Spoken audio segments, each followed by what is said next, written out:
Okay, so last stretch here. Transparency in communication, communication channels, establishing clear communication protocols between your team and any external parties, be it your publisher or your distributor. You want to make sure that those points of contact are frequent, and they have updates. Those are the type of people that you at least want to talk to at least once a week, just to make sure that all the bridges are connected. Um, Last thing that you want to have happen is you go to hit the send button and something isn't working, or you have a bug in place, and then the things aren't in line for you to be able to take advantage of quickly being able to solve it. Reports and analytic access, negotiating access to performance data, be it sales, downloads, player engagement, and how frequently you'll receive those reports. I think that's very important, especially on the games. I think that's important to have anything. Like, for instance, Netflix will not give you said information. Now, if you know the right person, if you can get them drunk, I'm sorry, if you know the right person, and you can develop a relationship with them, they might be able to slide some information to you from time to time, but you will never get actual documented um, numbers from them stating how much a show has been watched. And they're not the only ones, again, that participate in that situation. Um, I think it's one of the reasons that they can cover their butts so that if someone does make the argument that the concept of secondary payment based off of viewing is something that can be legally attempted, people will pretty much be out of hand getting the information that they need. So it's slick out there. Gotta be careful. Just something to look about.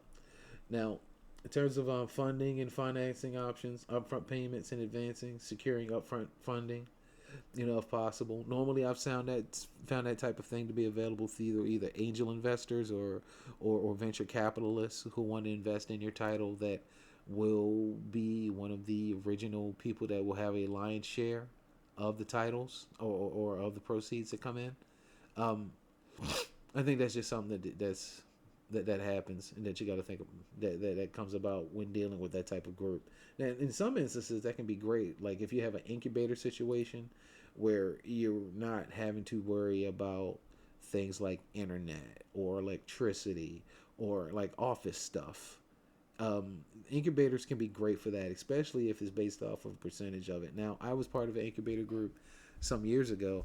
That was a really good experience in that they were a group called Digex, and they had a incubator group that they had us in. It was pretty much a building that was connected to a bunch of satellites or internet satellite. So we had incredible, and I mean incredible, internet bandwidth right at our fingertips. And since we were making a game that was a collectible card game that was based off of peer-to-peer internet um, bridge works to make the title work, it was a perfect, awesome place for us. So the concept of having give these guys 30% of what we had coming in terms of us having to run our own servers and all that other stuff that comes with it, it was absolutely a no-brainer for us to get in contact or to start a relationship with them. And that end, it not only came with that, it came with payroll services. It came with bank, not bank services. It came with an accountant. It was a number of things that incubator actually provided for us, so that we could actually concentrate on making the game. And through being able to make the game, we actually got the market. We had some decent sales, but I would say the biggest thing we ended up doing was hooking up with Electronic Arts and doing some baseball title projects based off of the game engine that we made for them. Now, I would say this is about what, 8 years before the iPhone came out. I think I might have spoken about this before, but it was one of those type of things that the market was just not ready for it. But you would have that thing come out these days, I think that would be commonplace. Um, so when it comes into that, you can talk about your crowdfunding. Is that part of your project? And then making sure that the agreements of the promises that are made for it. I've never really done anything on that end, so I don't have a lot of experience on the crowdfunding side. You have games like, say, that never end in terms of their development, but they've accrued a lot of money. So you start asking yourself, okay, how much time do you need, and how much money do you need to make this game keep going? Shoot, There's a title that comes up. I got it in my head here. It's a spaceship game. That shoot, not Squadron 42. That's a secondary part of it, but it's got that, and it has some other stuff going on with it. But it's the type of title that it's been in development for over 10 years. It's amassed over $1 billion of development money, I think, or something along those lines. And I think more so that is like, well, kind of, most of it justified. I mean, the spaceships are incredibly awesome. So, it's not like you're getting gypped or anything on that end, if especially if you're into that type of thing. But in terms of an actual game, it was still waiting on that. Let me see here. Squadron. I think it was Squadron 42. Yeah, Squadron 42. Robert Space Engines. Cloud Imperium Games. RSI. And it took me forever to try to figure out what the heck are these guys. Star Citizen. That's the name of it. Star Citizen, when you look at it, it's been in development forever. Now, I think it looks great. The promise of what it actually wants to do, I'm hoping at some point it will do it. I have myself, full disclosure, I also have a, let's see, how do you call this here? Oops, sorry, wrong one. I also have an account with it because I'm curious with it. So yeah, they got $70 from me during a Christmas special where it was some really cool spaceships because I'm a big spaceship junkie. But in terms of the promise of what you can do and how you can play in it, and there's so much dense stuff going on here, and it's like how much of this is promise and how much of this is actual gameplay and how much of this is BS. You really have to start asking, how deep does this go? But it's been around for a while now. Slowly but surely, it's getting better. But the last time I played it, which was a few months ago, almost half a year ago, it played okay, but it still feels so loose around the edges for something that's been around for so long. But just as a thought, that's the type of title to think about in terms of when you talk about mass products for crowdfunding and what's the stipulations on it, because I think Star Citizen was in the heyday of crowdfunding for things like Kickstarter, and so it was able to take advantage of loosely worded contracts. And I think this is what got here because, and what I say about that is loosely worded contracts in terms of, okay, we will have a full blown, this is to market playable by this date, in or something. I don't know, but nevertheless, bravo for them making cool spaceships. All right, so external investors is something to also think about. Clarify their role, their return expectations, and how they expect they be involved in the decision making of everything. Some of those folks, they want to put their money in it and then they get a little tight and all of a sudden they want to pull out immediately. And sometimes you better make sure that you're prepared for such a thing as that, because I've seen that happen as well. Yeah, very interesting when that occurs. Um, when I say prepare for that, if you're going to be using external investors, if you're using external investors as your sole means of being able to keep the doors open, that can put you into a less than desirable position.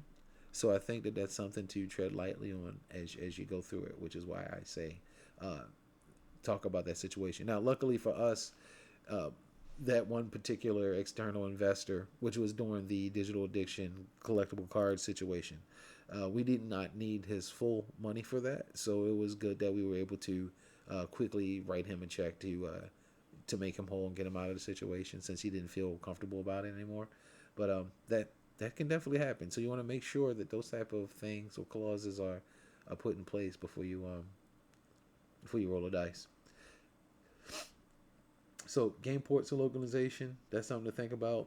If the game will be ported to other platforms, define on who's handling the port and who's going to pay for it. That's very important.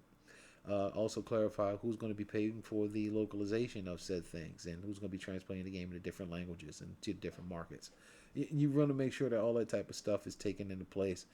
Who's talking, who's going to be paying for it. It all comes down to who's paying for this, and then who's paying for this, and then how much say you get for paying for it.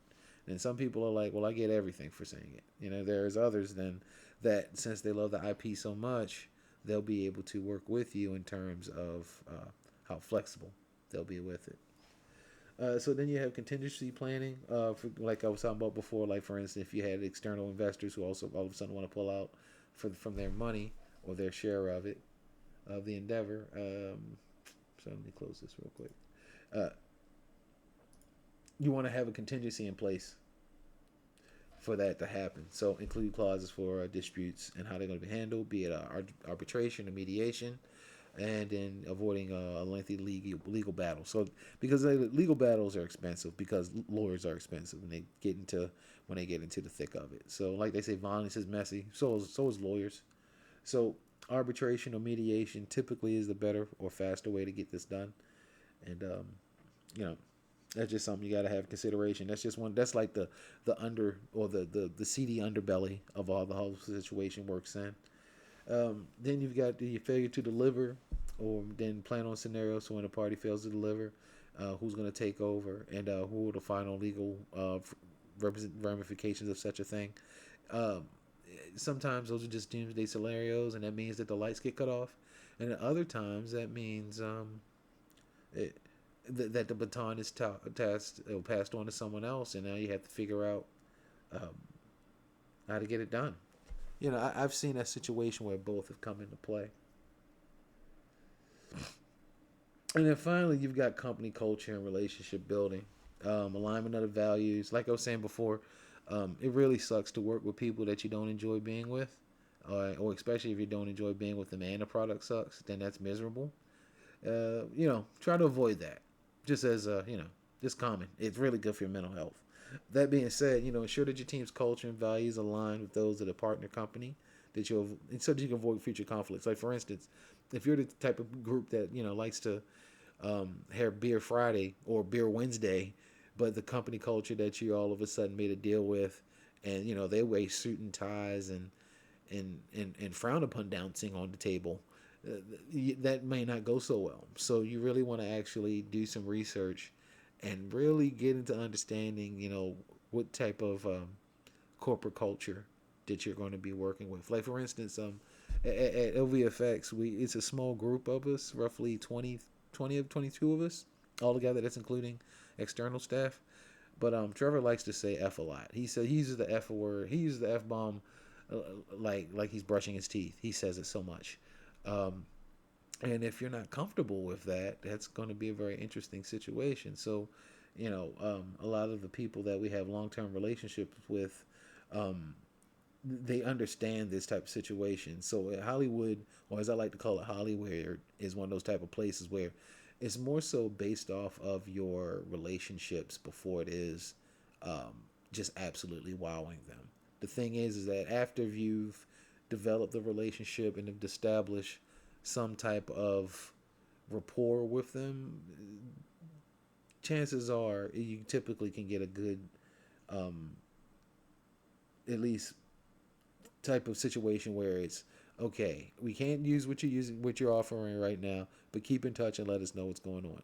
And those that's pretty much when you're dealing with Hollywood. It's pretty much a business of no, especially when you got your own shows and you're shopping them around and you're doing pitches. And I learned a lot on this situation when we um, got to do the Nickelodeon short a couple years ago when we used Unreal Engine for it. That was pretty neat. How many different places that we had to go and take a look at, and they were just like, no, that just doesn't work for us. And but now all of a sudden 2 years go by, and now folks want to hear about it again. So what did we have to do? We had to scramble up and find all of those images again from Benny Blueprints, and send them back off to the newer interested party of it. So because you never know when it's going to be, and typically the crazy thing about it is that it typically all happens at once. Um, Let me see. Benny animation. That doesn't work. I was wondering if I could show something from Benny real quick, but I don't see it. But yeah, so those type of things you really want to consider about it, especially in your long term relationships. Um, but yeah, that's pretty much it in that situation. I wish I had a little bit more to go into scope with about it, and I think I might have talked a bit more in depth about it than I actually thought I could. especially when we're talking about some past interests or some of my past experiences with it. With that all being said, if you had any questions or if there's any situation that you might have had, please let me know, and I will post a availability time up, as well as get back on track some of the other parts that we have going on here. I really don't think that we have anything that's actually due yet. I will do a double check on that end. I know that we're coming up on it pretty quickly. Midterms were recent, and so we'll be going into the home stretch of some things pretty soon. So I hope everybody's having a good evening, good afternoon, or whatever time that you might actually be listening to this. And I bid you a good day. Until next time.